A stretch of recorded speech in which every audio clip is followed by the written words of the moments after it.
IDFM 98 de la bande FM, bonsoir à toutes et à toutes. Émission de Dame de Cœur, toujours avec l'apostrophe à Dame.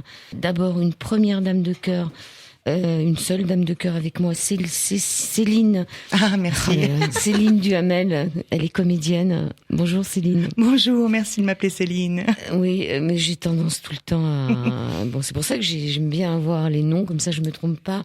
Elle est accompagnée par 3 hommes de cœur, Patrick Courtois. Enchanté. Metteur en scène, Rick Dickman. Enchanté. Créateur de costumes. Et puis un monsieur qui veut pas parler, mais quand même on va lui demander juste son prénom. Fabio Milanese. Fabio. Enchanté. Oui. Bon, en tous les cas, voilà, je vous avais dit qu'on entendrait sa voix. Et cette nuit, enfin ce début de nuit, on ne sait pas jusqu'à quelle heure, on va être autour de la pièce Le manuscrit de Rembrandt. Et Céline Duhamel, intriguée par le manuscrit Rembrandt kabbaliste, un texte méconnu qui aurait été écrit par Rembrandt lui-même et conservé par des kabbalistes avant d'être retrouvé puis traduit par Raoul Mourgue en 1948. Donc Céline l'a lu et relu pendant des années. Elle a tenté d'en recueillir l'essence. Elle l'a ressenti ce texte dans toute sa profondeur et toute sa force. Elle propose son adaptation théâtrale avec le manuscrit de Rembrandt, une pièce qu'elle a créée pour transmettre à son tour la magie de ce texte vibrant, le regard du peintre sur sa vie, l'amour, la création, la religion, la mort, une mise en lumière des confidences de l'artiste qui, à l'image de ses œuvres, fascine par leur humanité et le clair-obscur des pensées. Ça se passe au Théâtre de l'Essaillon. C'est un petit théâtre que moi j'ai découvert qui est sympa. Un petit écrin. Un petit écrin qui se trouve à côté de la rue de Rivoli. Derrière Beaubourg. Derrière Beaubourg plutôt. Rue Oui. Pierre-Aulard. Donc cette pièce, elle se joue dans un sous-sol. Les jeudis, vendredis et samedis à 20h. Et il y a tout le temps plein de monde. Écoutez, depuis la première où vous êtes venu, Joël, on a plein de monde et il se passe quelque chose de magique.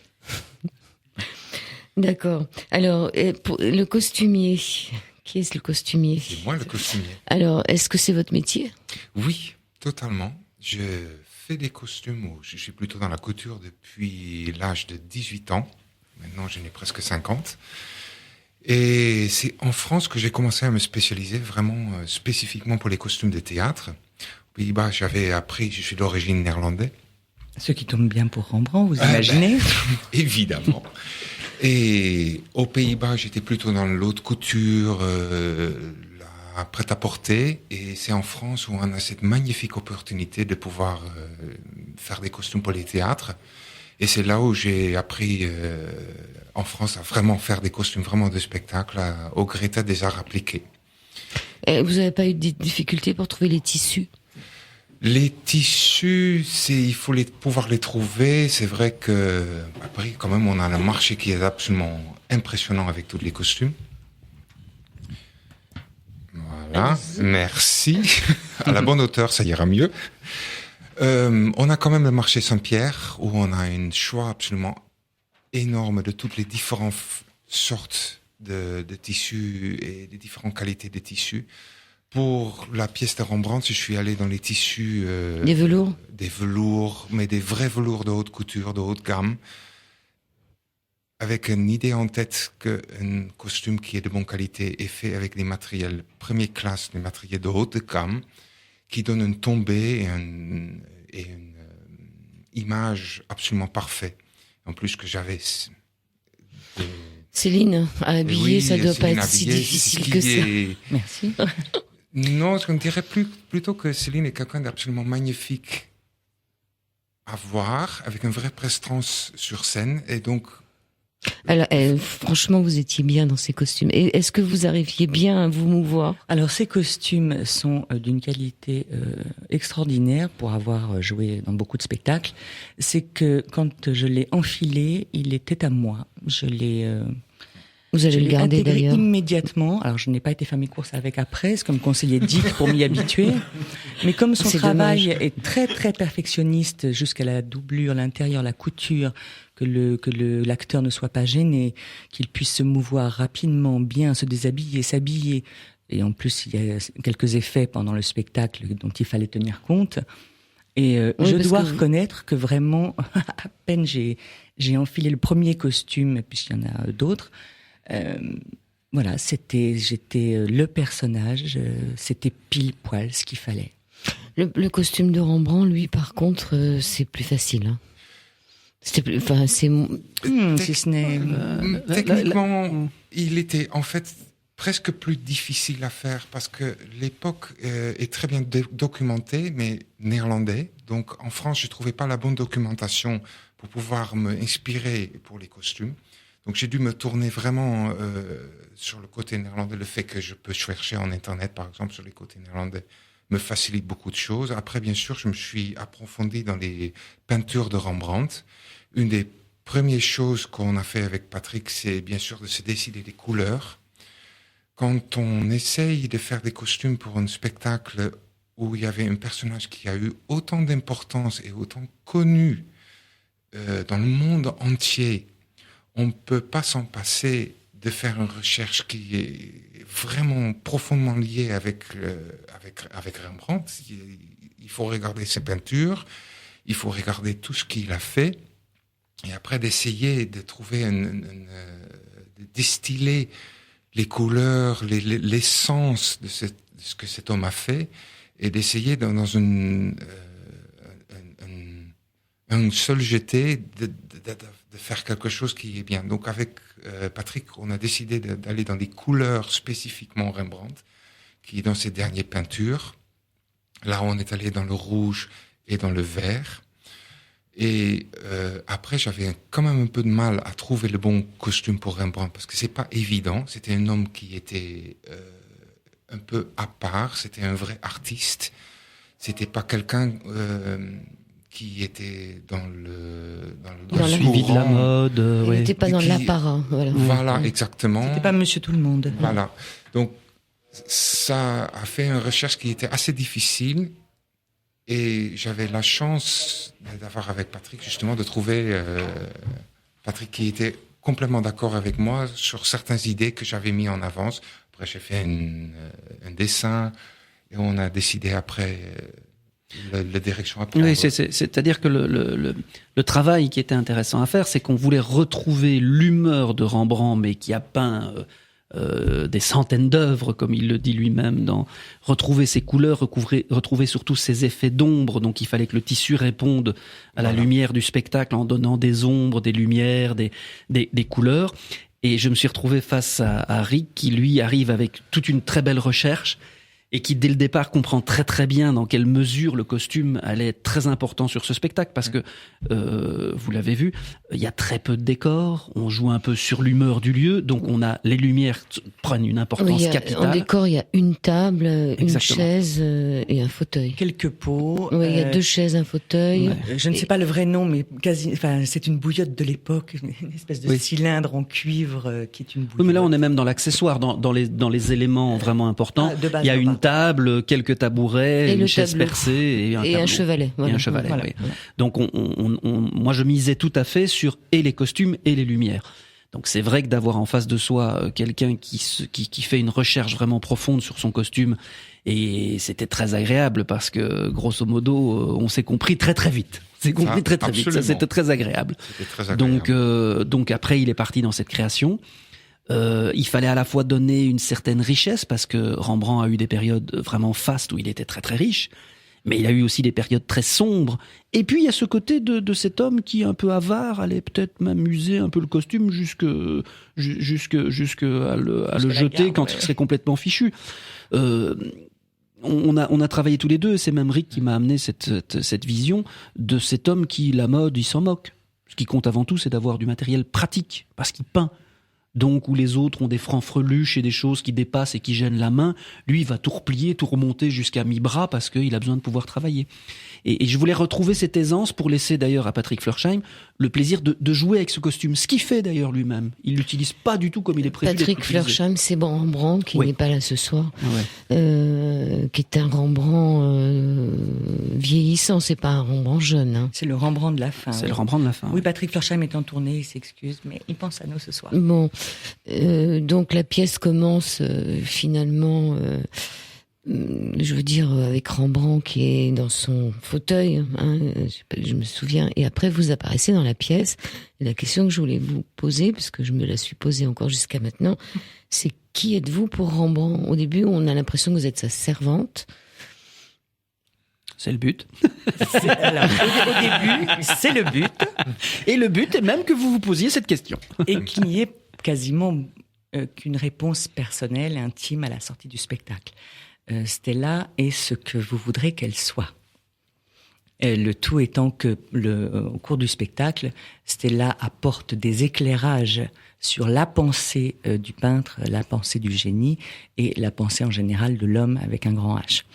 Maintenant, Stella prend des apparences peut-être différentes, mais c'est peut-être la même personne.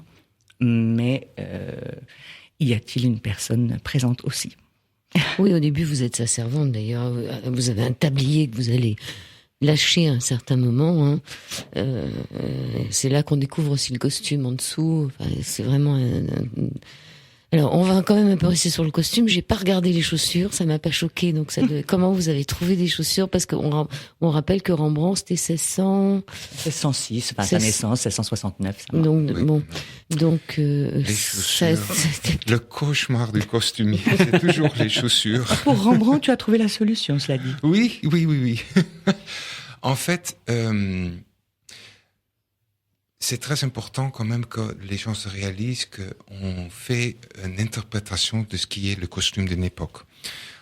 Déjà, le fait qu'on s'inspire sur certaines peintures ou qu'on fait une recherche est déjà une interprétation d'une interprétation.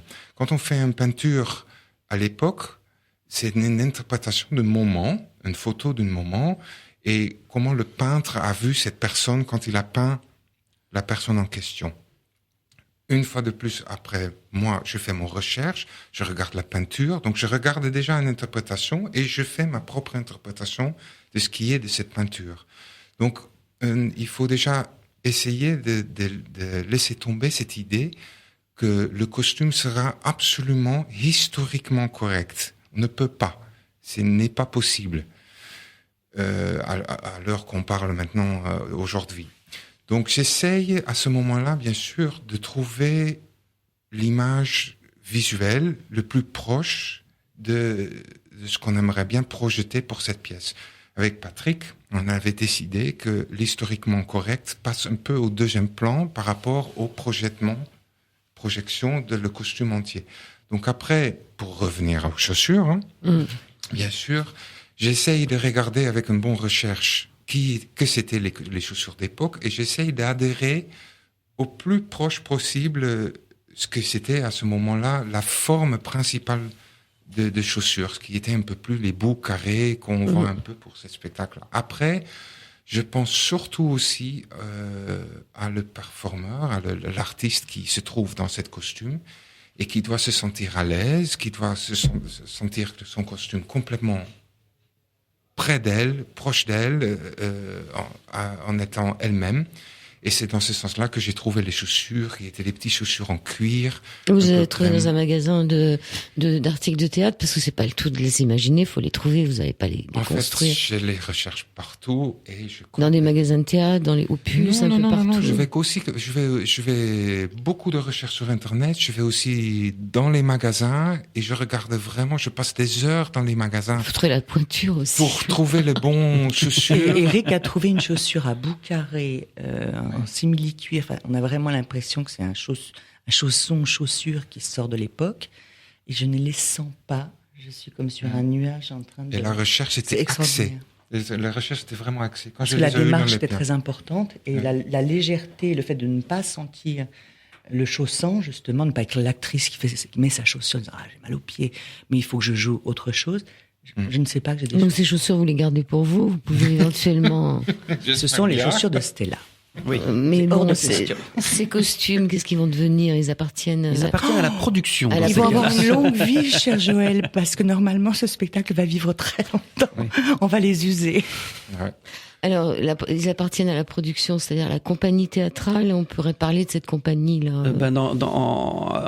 En l'occurrence, c'est une société qui s'appelle Courant d'Art Production, qui a donc par sa directrice Sabine Detern, qui a rencontré Céline et qui a flashé sur le texte. Donc, qui s'est dit bon, c'est un risque parce que c'est un texte difficile. On sait que ce ne sera pas nécessairement un spectacle destiné à un public de millions et de millions de gens. Ça va être entre guillemets un petit peu élitiste dans le sens où ça se pose quand même des questions importantes sur la vie, la mort, l'art. Et il fallait trouver une production qui voulait prendre ce risque. Et donc c'est vrai que le producteur, lui, c'est celui qui, chaque fois que le metteur en scène dit j'aimerais bien avoir un bon costumier, dit bon ok, ça va faire un chèque de combien. Je voudrais bien avoir une belle salle, ça va faire un chèque de combien. Je voudrais bien telle lumière, tel truc, va dire ça va faire un chèque de combien. Après évidemment le spectacle, on lui souhaite, là je touche du bois, c'est bien. On lui souhaite une longue vie, donc les costumes vont être amortis, le spectacle va tourner, c'est comme ça que petit à petit la production va pouvoir rentrer dans ses frais.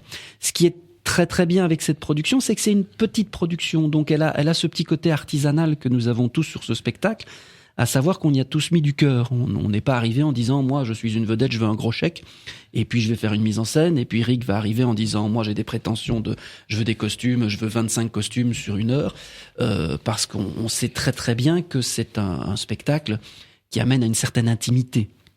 Donc la production nous a suivis, on en est très content, on la remercie. Je sais pas si elle nous écoute, mais voilà, c'est fait. Alors, elle produit combien de spectacles en ce moment? Alors actuellement, elle en produit 2-3 par an, c'est ça? Oui, grosso modo, oui, ils en produisent 2-3 par an. En plus, c'est une société qui fait un peu de diffusion de spectacles, donc elle suit des spectacles dans des tournées où là, son travail est plus déterminé à la vente même du spectacle, à la diffusion du spectacle, et où ils ne sont pas directement producteurs. Donc Céline, elle a cette double étiquette. Céline, vous me disiez des arts mouvants? Non, ils font pas des arts. Il y a des spectacles de Sabine Detern où on peut voir apparaître le chant, l'acrobatie. C'est ce qu'on appelle les arts mouvants. Vivants, des spectacles, des arts vivants. Voilà, oui. des arts vivants. Oui. Donc ça se passe toujours en salle ou ça se passe toujours en salle? Ah non, la toute première chose qu'a produit, sur laquelle elle a travaillé comme productrice, c'était un opéra dans un cirque. Qui était carrément la flûte enchantée avec 130 musiciens, une vingtaine de chanteurs, les chanteurs qu'il y a dans... Alors je vais pas vous donner les chiffres exacts, mais je crois qu'il y avait quelque chose comme 185 artistes sur scène en comptant les artistes de cirque, etc., etc. Il y avait en équipe technique, il y avait une quinzaine de personnes avec de la reprise son, enfin une énorme machine. Et puis elle peut aussi aller sur des spectacles complètement intimistes comme le nôtre. Oui, parce que vous êtes que 2 finalement sur scène. Il y a 2 elle passe de l'un à scène. l'autre, ce sont ses coups de cœur. Elle fonctionne absolument au coup de cœur. J'irais un peu comme à l'ancienne, elle n'est pas dans un principe exclusivement commercial. Il y a effectivement le fait de rentabiliser une production, c'est impossible. Parce que c'est bon pour tout le monde. Produire. Donc c'est le principe même. Oui. Mais quoi qu'il arrive, au démarrage, c'est un coup de cœur obligatoire. Elle ne pourra pas travailler, ce n'est pas une personne qui travaillera sur quelque chose qui ne l'atteint pas profondément. Ouais. Ouais. Parce qu'effectivement, on parlait tout à l'heure de peut-être atteindre avec certains textes une élite, un certain genre de personnes. Mais non. C'est la très belle surprise, c'est qu'effectivement, des jeunes ont de très belles réactions, veulent revenir et amener leurs copains. J'ai trouvé ça génial. Parce qu'a priori, c'est pas évident. Le manuscrit de Rembrandt, un homme au bord de la mort, va vous raconter. Là, a priori, ils vont choisir peut-être un autre thème. Oui, mais peut-être c'est très intéressant. On ne sait pas si ce manuscrit d'ailleurs a été fait ou pas par Rembrandt. Il y a aussi toute la question qu'on se pose de savoir. L'énigme persiste et depuis 15 ans, j'ai fait des recherches, mais à mon niveau, je suis pas Sherlock Holmes, bien sûr, mais ça a demandé une quête, une recherche, des coups de téléphone, des rencontres, pour aboutir en fin de compte à une non-réponse. Ce texte aurait été traduit en 1948 à la demande d'un groupe de kabbalistes des Pays-Bas qui garderait un texte qu'aurait écrit Rembrandt à la fin de sa vie et qui serait gardé au secret là-bas. Maintenant, on peut se poser la question légitime de Rembrandt, est-il un écrivain ? on connaît beaucoup de compositeurs, de peintres qui ont écrit une belle chose, un poème, de beaux titres à leurs œuvres. Ça n'est pas la spécialité de Rembrandt, c'est indéniable quand on se tape toutes les biographies. Voilà, il n'y a pas de courrier, de belles lettres. Il y a plutôt des lettres de créance d'ailleurs, de réclamation pour ces florins. Donc effectivement, on peut se poser la question, est-ce possible un manuscrit de Rembrandt ? Bon, maintenant, effectivement, c'est assez étonnant et pas forcément légitime de penser à ça, mais il n'y a pas non plus l'autre réponse, c'est impossible. Non, ça n'est pas impossible. Et le livre sur lequel je suis tombée et dont je me suis inspirée pour cette adaptation est tellement proche de l'œuvre de Rembrandt. Alors, encore une fois, je n'étais pas une spécialiste du genre, mais pour m'être tapé beaucoup d'ouvrages sur l'homme, pour essayer de le rencontrer, justement de partager ce livre intimement, bah, écoutez, très franchement, personne ne dit qu'il écrivait. Je n'ai rien trouvé. Est-ce qu'il y a des gens qui disaient qu'il appartenait à des milieux kabbalistiques ou... Alors, bien évidemment, et ça, je pense que c'est pas aujourd'hui, c'est pas une nouveauté. Beaucoup de gens se sont intéressés à son œuvre et à sa vie. Oui, et bien évidemment, Rembrandt a fréquenté, on va dire, un monde de penseurs. C'était un homme en recherche, c'était un homme en quête, c'était un homme assoiffé de comprendre les choses, d'appréhender les choses. Il aimait tellement l'humain et la nature et la science. La science, parce qu'il a effectivement fait des études universitaires qui n'ont pas duré parce que ce n'était pas sa passion. Il s'est très vite tourné exclusivement vers la peinture. Mais c'était un assoiffé. Il achetait des tas d'objets des îles. Je rappelle qu'on était à Amsterdam, plaque tournante du commerce, et lieu dans le monde où il y avait beaucoup d'échanges de penseurs. On pouvait s'exprimer.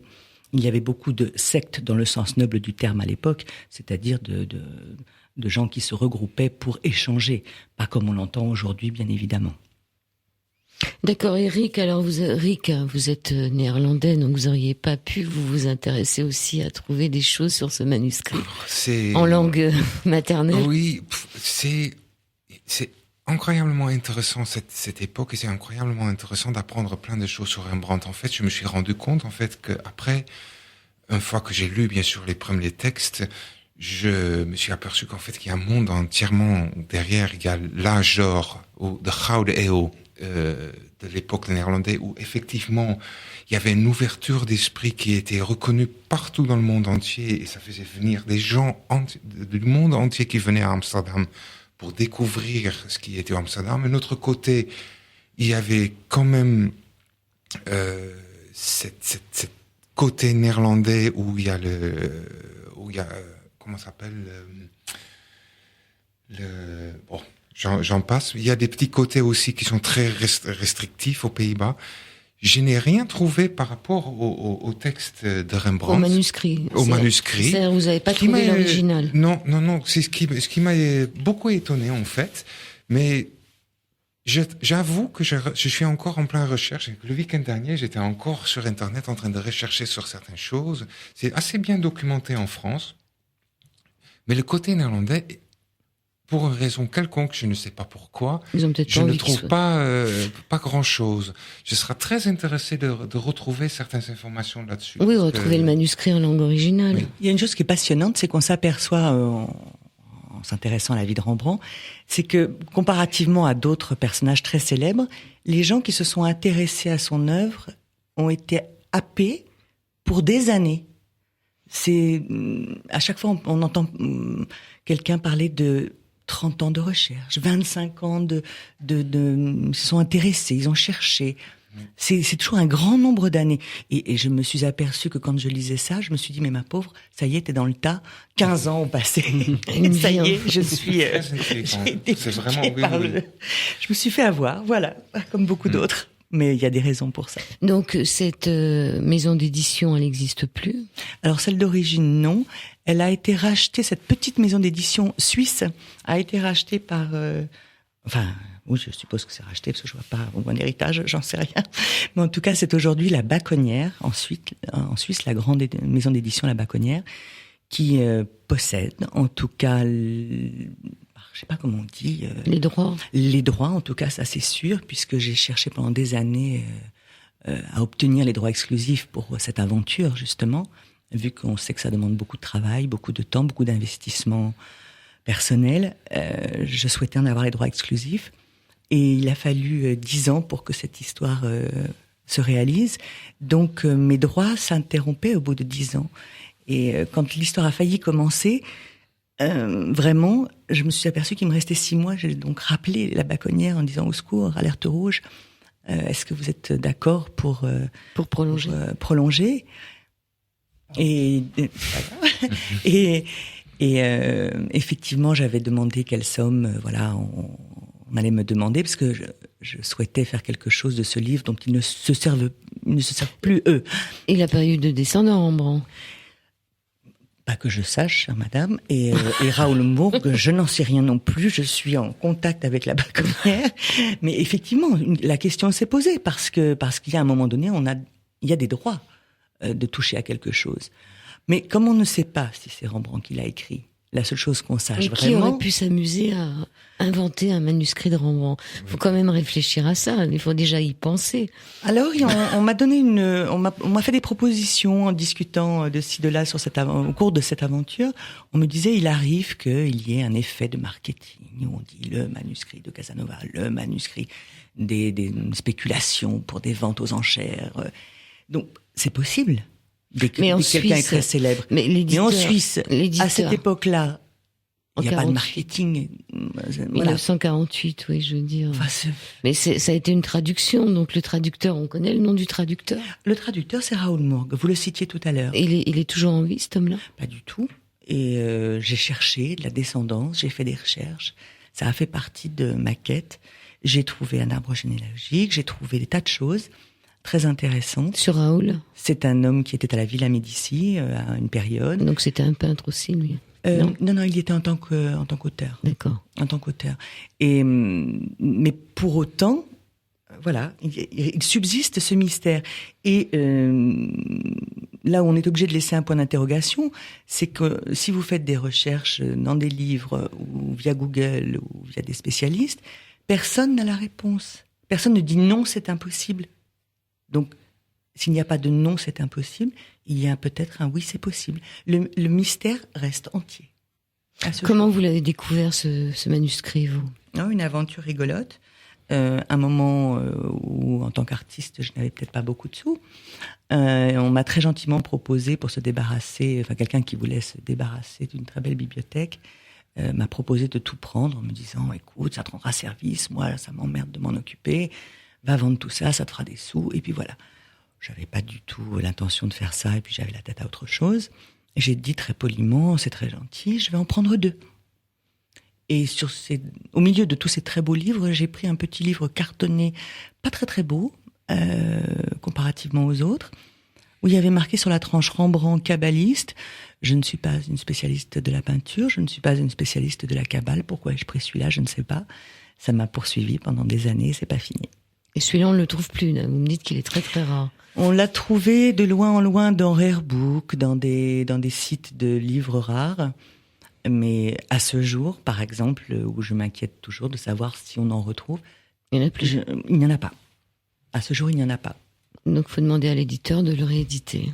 Ce qui va peut-être arriver, puisque ce spectacle plaît. 160 pages, vous dites? Non, je ne sais pas exactement. C'est pas un dictionnaire. Non, du tout. Du tout. C'est un petit livre tout à fait normal. Un petit livre avec ou sans dessin, c'est-à-dire juste de l'écriture, il y a absolument... Quelques reproductions de Rembrandt, noir et blanc, toutes simples. Et lesquelles? Il y a surtout des autoportraits. D'accord. C'était un spécialiste, je crois, de l'autoportrait. Hein. Oui. Mais il le dit dans le spectacle, non? Oui. Qu'est-ce qu'il dit dans le spectacle sur ses autoportraits? C'est la quête d'une vie. Il a étudié dans le miroir l'évolution de son visage, l'arrivée de ses rides, les traces de sa vie, les empreintes de ce qu'il vivait. Et ça a été, en fin de compte, son étude, on pourrait dire sociologique, à travers... ça va même au-delà de ça. Ça va même au-delà de ça, parce que les regards qu'il donne à tous ces personnages et le regard qu'il a sur ces personnages est quand même très profond. Or, il tente quasiment d'avoir le même regard sur lui-même au cours de l'évolution de sa vie. C'est assez intéressant. Ça va au-delà, je pense, de la simple étude poétique, artistique. Ça va même c'est presque une recherche de l'âme. L'acuité de son regard le prouve. Il a un regard extrêmement perçant. On a l'impression qu'il nous sonde, qu'il rentre en nous, qu'il voit au travers de l'autre et de soi-même. C'est un homme qui va au-delà des choses visibles. C'est un homme qui a été intéressé par... ce qui explique sans doute son intérêt pour la science, pour tout ce qui... sa soif, tout ce qui amène à... Faut pas oublier que la science a été longtemps, malgré qu'elle est souvent élevée comme l'opposition à la religion, à la croyance, au départ, la science était presque une confirmation de la possibilité de la croyance. Et d'ailleurs, ça continue. On a beau avancer de plus en plus loin dans les explications scientifiques, il y a toujours un moment où se pose le problème de pourquoi sommes-nous là et que faisons-nous là. On n'a toujours pas la réponse. On n'a toujours pas la réponse. On pourrait même dire qu'on y revient, je trouve. Il y a eu vraiment une scission pendant des siècles, même, on peut dire, entre science et spiritualité. Et que on assiste, je trouve, en ce moment à un retour, depuis plusieurs années. Et d'ailleurs, l'intérêt qui est porté à ce type de texte, de spectacle, prouve justement cette réouverture d'esprit, cet intérêt aux choses de l'invisible, du non-dit ou du non-compréhensible. Et puis à travers Rembrandt, la question est universelle quand même. Totalement. C'est marrant, il y a un petit, excusez-moi, oui, je me permets. Il y a des gens qui doivent écrire. Voilà, il y a des trucs qui écrivent derrière, voilà. Et je me disais, tiens, c'est marrant. Est-ce que c'est des questions directes? Mais oui, c'est des questions directes. À chaque fois, je les oublie. Je suis désolée, les internautes. Parce que je suis tellement en train d'écouter ce qu'ils me disent. Alors, heureusement que mes invités ont des bons yeux. On va aller voir ce qui se passe dans les messages live. Alors, est-ce qu'il y en a beaucoup? 31 minutes, 38 minutes, 14 minutes, 20 minutes. Oh là là, ça fait... On va se faire fusiller. Oui. Non, je cherche. On est trop bavard. Alors, il y avait Françoise, il y a 17 minutes, Françoise qui nous demande bonjour, qui vous a choisi pour jouer cette pièce? Comment cela s'organise-t-il? Qui nous a choisi? Alors là, c'est un petit peu compliqué. Normalement, il y a un projet d'un auteur qui a envie de monter un spectacle. Il le propose éventuellement à un metteur en scène, il le propose éventuellement à des comédiens, et les choses se mettent en place un petit peu de manière archaïque, j'ai envie de dire, dans le sens où il n'y a pas de méthode. C'est en ça que c'est un art vivant, le spectacle, le théâtre. C'est qu'il n'y a pas de méthode consacrée. Il n'y a pas un principe de j'arrive avec un texte, je le donne à un producteur, le producteur donne à deux comédiens, les deux comédiens le jouent. Il s'avère que bien souvent le projet existe aussi parce que on pense à un comédien qui va bien supporter et qui va bien interpréter. On imagine déjà la personne jouer ce personnage. Ça va aider un producteur à se dire tiens, c'est une bonne idée. Alors va venir le problème du metteur en scène qui va devoir éclairer un petit peu tout ça. Est-ce qu'il va dans le même sens que le texte? Est-ce qu'il va en opposition du texte? Donc tout se fabrique un petit peu au feeling. Vraiment, c'est un art vivant. C'est un art de connexion, d'amitié, d'amitié dans le bon sens, d'amitié dans le sens où on se découvre les uns les autres et où on travaille les uns avec les autres. Moi, c'est vrai que maintenant que j'ai travaillé avec Rick, je vais avoir du mal à m'en passer parce que c'est un mec qui fait du bon boulot et que voilà quoi. Alors, c'est complémentaire. Avec Patrick Courtois sur les liaisons dangereuses. Je n'ai eu qu'une envie, c'était de rebosser. Non, mais au départ, c'est parti du manuscrit quand même. C'est parti du manuscrit et c'est parti de Céline. Okay. Ça, alors, ensuite, Céline vous a rencontré. Mais il y a eu beaucoup d'années avant. D'abord, Céline a rencontré d'autres metteurs en scène qui se sont dit oui, ça m'a l'air un peu costaud à mettre en scène, je vois pas ce que je vais pouvoir en faire. Elle a rencontré d'autres comédiens pour jouer éventuellement le Rembrandt qui se sont dit c'est un gros morceau parce que vous avez vu le spectacle. Ça reste incarner un personnage aussi puissant, ça demande quand même une qualité d'âme et une qualité d'acteur assez exceptionnelle. Petite flatterie à notre ami Patrick Florsheim. Comment vous l'avez trouvé, Céline? Qui a trouvé Alors, pour parler de Patrick Florsheim, qui n'est pas là, mais qui est quand même en branle. Nous avons un domaine commun qui est le domaine de la voix. Patrick Florsheim, c'est une voix que vous connaissez tous et toutes, puisque c'est la voix de Michael Douglas, de Robin Williams, de Kurt Russell, de William Dafoe, de Christopher Walken. Enfin bon, je peux pas vous faire toute la liste. C'est-à-dire, il fait de la... C'est le doublage. C'est la voix, voilà. La voix française de tous ces personnages. C'est donc une voix très célèbre en France, et notamment sur des documentaires Arte, et notamment radio, etc. Voilà, c'est devenu, bien que c'est un acteur qui a travaillé à l'Athénée, qui a fait beaucoup de films de long métrage, vous l'avez vu dans le Mondial de Mouchkine. Voilà, ça c'est indéniable. Mais qui sait, on va dire des années après, il y a eu un chemin qui a été, la voix incontournable, Patrick Florsheim. Donc nous sommes croisés beaucoup en studio, puisque je travaille aussi là-dedans beaucoup, parce que je fais des sons et lumières, des doublages, des voix de documentaires, des jeux vidéo, d'ailleurs beaucoup. Donc on se croise, on se recroise, on se recroise. Faites des jeux vidéo, on reviendra dessus après. Je vais pas vous couper, mais je vais le mettre quelque part dans ma tête. Une fois, nous avons eu une conversation. Patrick Florsheim n'est pas quelqu'un... comment je pourrais dire, c'est une personnalité qu'on n'a pas envie de déranger. Enfin voilà, c'est un mec adorable, mais voilà, c'est un morceau. Un morceau. Et c'est pour ça d'ailleurs que ça colle si bien à Rembrandt. C'est une espèce de morceau, on a envie de parler, mais bon, peut-être pas tout à l'heure, demain. Il n'est pas très volubile. Voilà. Et en fin de compte, on a eu un jour une conversation tout à fait inattendue, que je n'ai jamais oubliée, pas si longue que ça, mais qui a fait que des années après, dans cette quête d'un Rembrandt, il s'est avéré que j'en avais un à côté de moi depuis longtemps. Et donc, je lui en ai parlé. Voilà. Et je l'ai présenté à la production, à Sabine de Terne. Qui a vu, Sabine de Terne, donc, qui était la production, qui a vu une lecture, qui a vu que les deux comédiens étaient formidables. Alors, restait le problème que Céline, ayant adapté le texte... Voilà, le metteur en scène est arrivé après les deux comédiens. Après tout le monde. Ouais. Après tout le monde. C'est justement ça qui était un peu particulier. Parce que n'est pas toujours dans ce sens-là. C'est pas toujours dans ce sens-là. C'est que Céline, elle avait déjà cette double casquette d'être adaptatrice, d'avoir envie d'être actrice, et éventuellement d'être metteuse en scène. Donc, à un moment, il fallait faire un choix. Actrice qui voudrait dire que vous étiez jamais montée sur une scène avant? Si, mais je parle dans ce projet. Comme justement, je travaille tout le temps au théâtre et que j'adore ça, naturellement, envie de jouer. Mais pas forcément pour cette pièce-là, puisque c'était un peu mon bébé.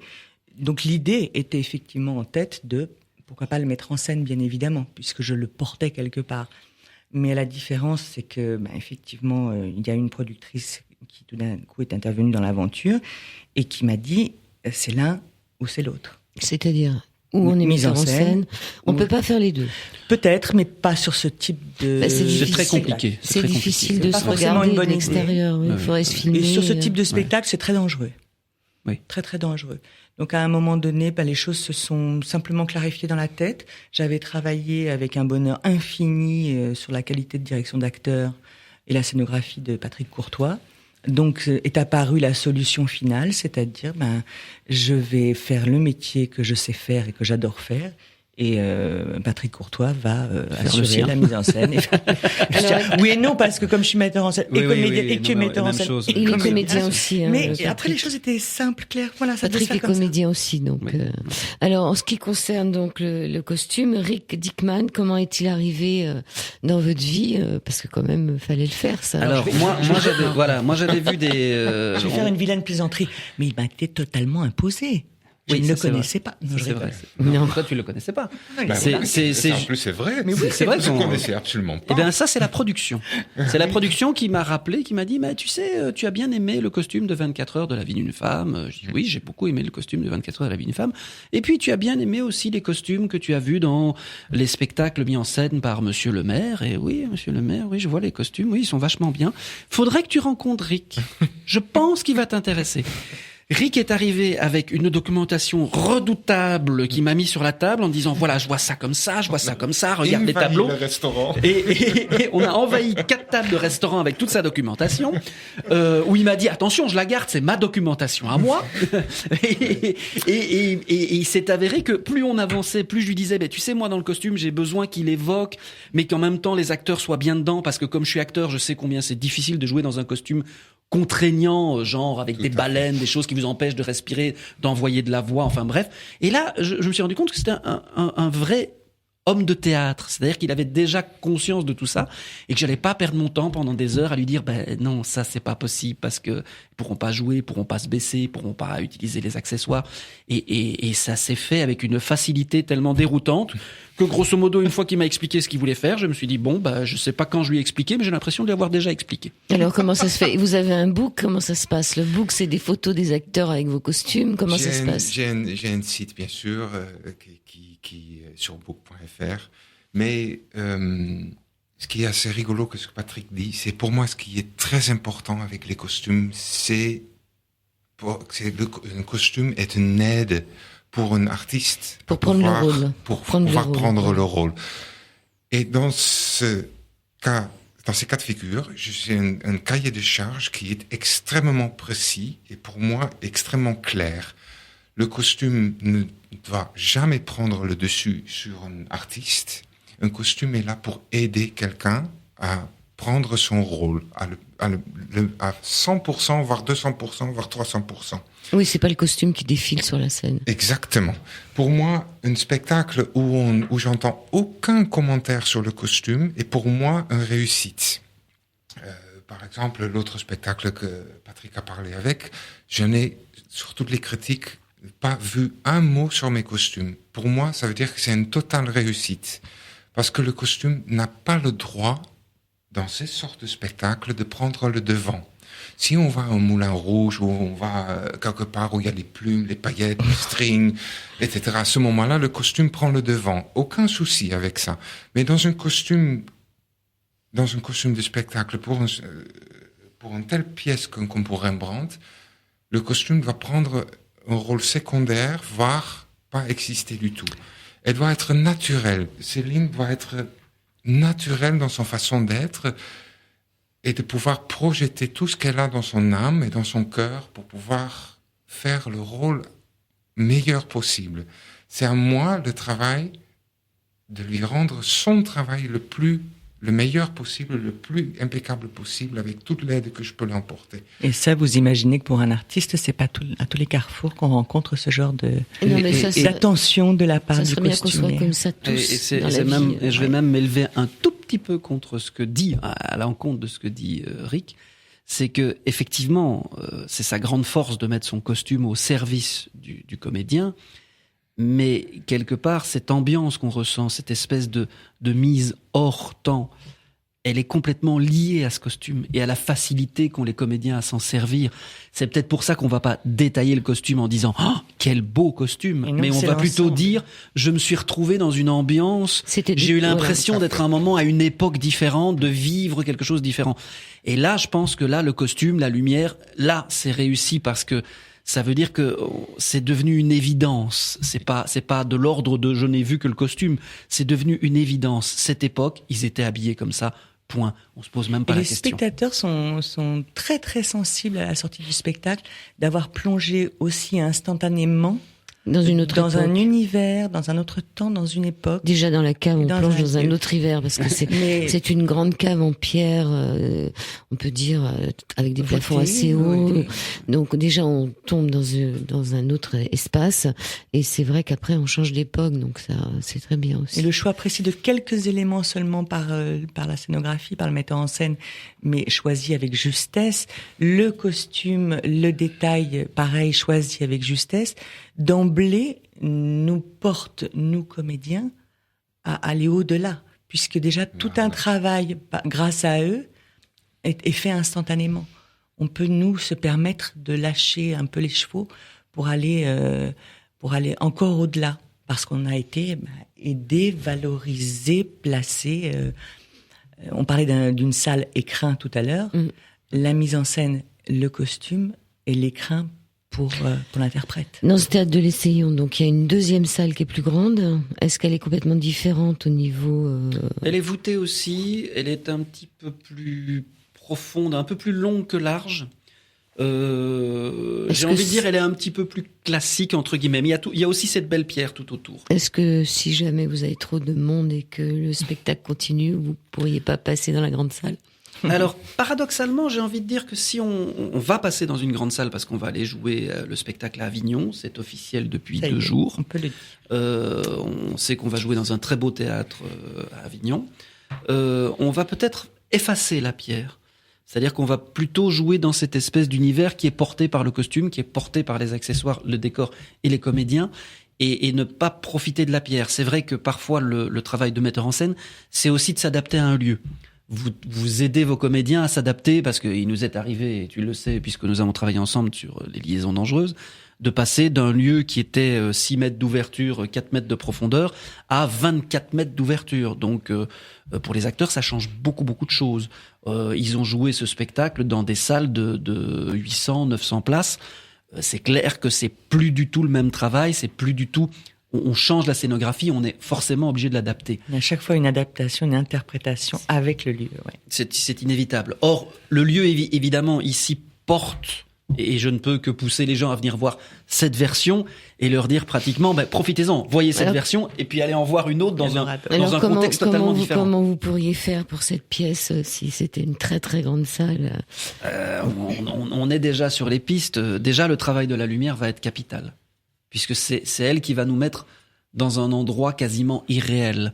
Le but, c'est qu'on en arrive quasiment à ne pas voir les bords de la salle.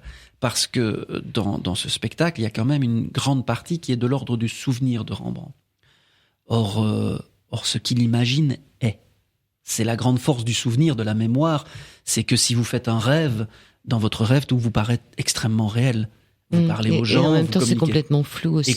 Et c'est complètement fou. Et vous pouvez passer de... Flou. Voilà, j'étais dans un autobus et je me retrouve à la plage. Et c'est marrant, je ne me suis pas vu descendre, marcher le long de la plage. C'est un petit peu, j'ai envie de dire, quand vous voyez un film américain, c'est la grande qualité du film américain, c'est qu'on vous montre pas quelqu'un qui attend l'ascenseur 5 minutes. Erreur qu'on fait parfois en France, où la personne appelle l'ascenseur, attend l'ascenseur, la porte s'ouvre, on rentre dans l'ascenseur, la porte se ferme, on monte jusqu'au 6e étage, la porte s'ouvre et on sort. Aux États-Unis, on pousse sur le bouton et on sort au 6e étage. Eh bien, j'ai envie de dire, nous, en théâtre, on doit pouvoir aussi faire ces ellipses de temps, de lieu. Ça peut être bien aussi d'être dans l'ascenseur. Mais c'est un choix. À ce moment-là, c'est un choix artistique. Puis ça dépend avec qui, toujours. Voilà, c'est du sens. C'est toujours la même chose. Ça dépend avec qui et si ça tombe en panne. Enfin bon, voilà. On peut imaginer plein de choses dans un ascenseur. Puis il faut pas oublier qu'on est quand même sur le clair-obscur voilà, la grande spécificité de Rembrandt est justement une de ses parts de mystère, c'est le clair-obscur.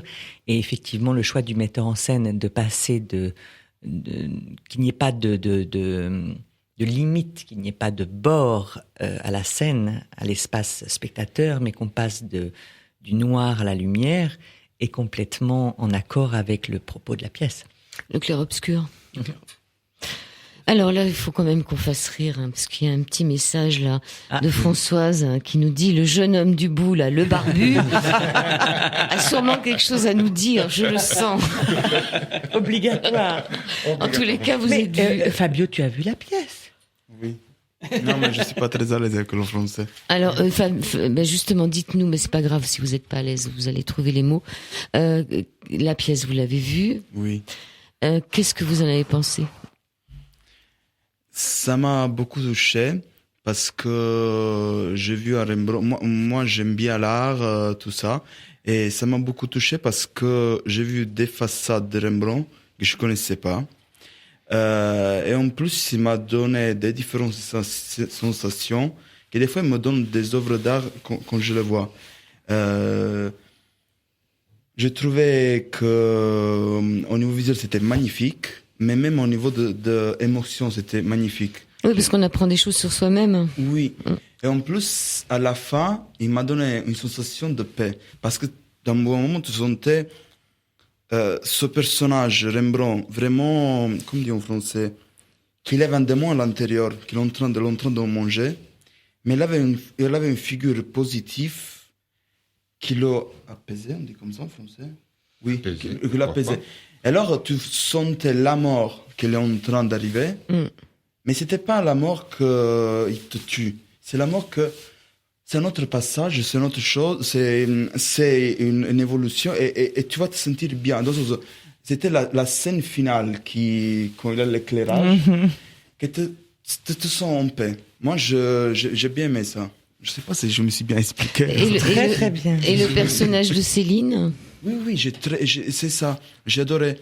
En fait, Rembrandt, c'est le personnage principal, mais cette figure féminine, voilà, merci. Cette figure féminine, il y tient tête. Dans le sens, il est beaucoup présent. Et elle est bien jouée, cette rôle. J'ai bien aimé. D'accord. Alors, il lui tient tête à cette figure féminine, mais on a quand même l'impression que cette figure féminine, finalement, c'est elle qui gagne la partie. Elle gagne toujours. Alors, plus exactement, une petite nuance, je dirais qu'elle lui fait gagner la partie, ce que je trouve plus joli. On a tous une partie à jouer, une partition quand on est ici, on partira un jour, et il y a des présences, des rencontres qui nous font justement gagner nos paris, faire ce qu'on a à faire et partir le mieux possible. Ça peut même englober un thème qui m'est très cher, celui de l'accompagnement. Les derniers instants où, depuis des siècles, on fait plus ou moins bien les choses, et selon les ethnies, il y a des rituels, il y a des habitudes. Notre société à nous cache, se débarrasse. Voit aussi ça comme un échec. Voit la mort comme un échec, le départ. Enfin, je trouve intéressant de faire se poser la question, en tout cas au public, partir bien, et peut-être être soi-même confronté à être un jour accompagnateur, et apaiser quelqu'un, le calmer, le faire parler. En général, c'est le rôle des femmes, ça. Alors, peut-être que on peut effectivement répondre à un bout de la question que vous posiez tout à l'heure. Peut-être est-ce une partie de la présence de Stella. Moi, je comprends cette réaction, parce que c'est vrai que c'est le rôle des femmes. Je ne sais pas si c'est le rôle des femmes, mais c'est vrai que les femmes font déjà quelque chose d'exceptionnel. Elles donnent vie. Et c'est aussi un passage. La naissance est aussi un passage. Voilà, c'est de la maïotique, elles donnent la vie, elles peuvent donner la mort, c'est clair. Voilà, donc c'est vrai que peut-être que cet apaisement maternel, on en a besoin pour ce nouveau passage vers autre chose. C'est un débat que chacun appréhende à sa manière. C'est en ça que c'est génial de voir ce débat intérieur qui anime Rembrandt pendant tout ce spectacle. Parce qu'au-delà de sa peinture, on parle aussi de ça. On parle aussi de ce débat de qu'est-ce qu'on laisse, pourquoi est-ce qu'on est là, qu'est-ce qu'on a vécu, est-ce qu'on a fait bien, est-ce qu'on a fait mal, est-ce qu'on mérite d'être puni, ou est-ce qu'on mérite d'être récompensé, ou est-ce que tout simplement les choses vont changer sans bien, sans mal, c'est comme ça. La pièce propose, le spectateur dispose.